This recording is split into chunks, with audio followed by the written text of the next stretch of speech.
বিমান দুর্ঘটনার পর ঠিক কি হয়েছে? একটা অভিযোগ এই পরিষেবার গাফিলতি ছিল। এমনকি অ্যাম্বুলেন্সও নাকি খুব বেশি ছিল না, ঠেলা গাড়িতেও দেহ নিয়ে আসা হয়েছে। আরেকটা অভিযোগ হলো, যখন হাসপাতালে দুর্ঘটনায় মৃতদের আত্মীয় স্বজন আকুল হয়ে অপেক্ষা করছেন, ঠিক তখনই বিজেপির নেতারা ফটোগ্রাফার নিয়ে এসে হাসপাতালে ছবি তুলেছেন। মানুষের পাশে যে বিজেপি আছে তারই ডকুমেন্ট রাখার চেষ্টা আর কি। স্বাভাবিকভাবেই মৃত ও আহতদের আত্মীয়রা বিজেপি নেতাদের এই আচরণের বিরুদ্ধে রাগে ফেটে পড়েছিলেন। বাংলায় একটা কথা আছে, আগের হাল যেমনি যায় পাছের দাঁড় তেমনি চলে। তা বিজেপির হাল যিনি ধরে আছেন সেই নরেন্দ্র মোদী যদি বিমান দুর্ঘটনার ধ্বংসস্তূপে দাঁড়িয়ে লো অ্যাঙ্গেলে ছবি তোলেন, তাহলে বাকি নেতাদের আর দোষ কি? এ কাজ মোদী আগেও করেছেন।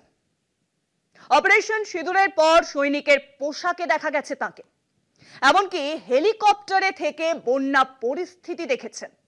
রয়েছে সেই সব ছবিও। অভিযোগ, সেই ছবি নাকি আবার ফটোশপ করে বানানো। কি হচ্ছে এই দেশে? কে উত্তর দেবে? লন্ডনমুখী এয়ার ইন্ডিয়ার বোয়িং ড্রিমলাইনার গুজরাটের আহমেদাবাদে ভেঙে পড়ে বৃহস্পতিবার সকালে। ঘটনায় 250 শতাধিক মানুষের মৃত্যু হয়। পরের দিন ঘটনাস্থলে যান প্রধানমন্ত্রী নরেন্দ্র মোদী।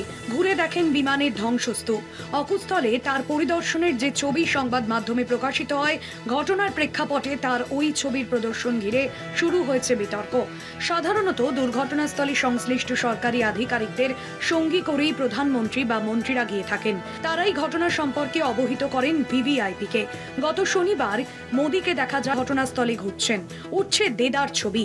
প্রধানমন্ত্রীর পরিদর্শনে প্রশাসনিক স্তরে যে গুরুত্ব আরোপ হয় তা কার্যত গৌণ হয়ে মোদীর আত্মপ্রচার সর্বস্বতাই প্রধান হয়ে উঠেছে। সরকারি প্রচার সংস্থা পিআইবি সেই ছবির প্রচার করে চলেছে। সোশ্যাল মিডিয়াতে উপচে পড়ছে ধ্বংসস্তূপের সামনে একা মোদী। নিহতদের পরিজনদের প্রতি সহমর্মিতা প্রকাশের চেয়েও মোদীর একক প্রচারই রাষ্ট্রীয় প্রচারের অভিমুখ হয়ে উঠেছে। দেশের অর্থনীতি থেকে শিল্প, পরিকাঠামো থেকে শিক্ষার প্রসারের মতো বিষয় নিয়ে তার পূর্বসূরি জওহরলাল নেহরুকেই দুষতে অভ্যস্ত মোদী।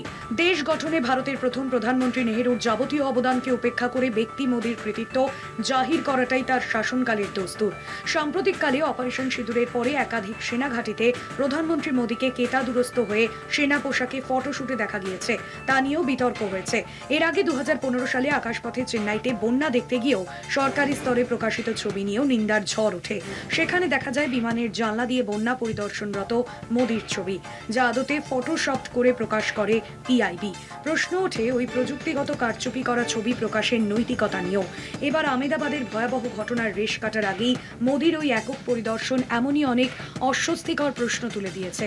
একই সঙ্গে রাজনৈতিক মতাদর্শে তার উল্টো পথের পথিক পূর্বসূরি নেহেরুর ভূমিকা আলোচনায় উঠে এসেছে। প্রাকৃতিক বা যান্ত্রিক যে কোনো ধরনের দুর্ঘটনার মোকাবিলা করাটাই রাষ্ট্রের কর্তব্য বলে মনে করতেন নেহেরু। দুর্গতদের পাশে দাঁড়ানোর সফলতাকে জাহির করা অন্যায় বলে মনে করতেন দেশের প্রথম প্রধানমন্ত্রী। দেশবাসীকে রক্ষা করাটাই আমাদের জাতির কাছে চ্যালেঞ্জ। সেই কাজে নির্ভীক ও কর্তব্যনিষ্ঠাই লক্ষ্য হওয়া উচিত, এমনটাই মনে করতেন নেহেরু। মোদী কি জাতির সেই চ্যালেঞ্জ গ্রহণে আগ্রহী, নাকি যে কোনো অঘটনে দলীয় রাজনীতি আর আত্মপ্রচারে মগ্ন থাকবেন, সেটাই এখন দেখার। কলকাতা টিভি।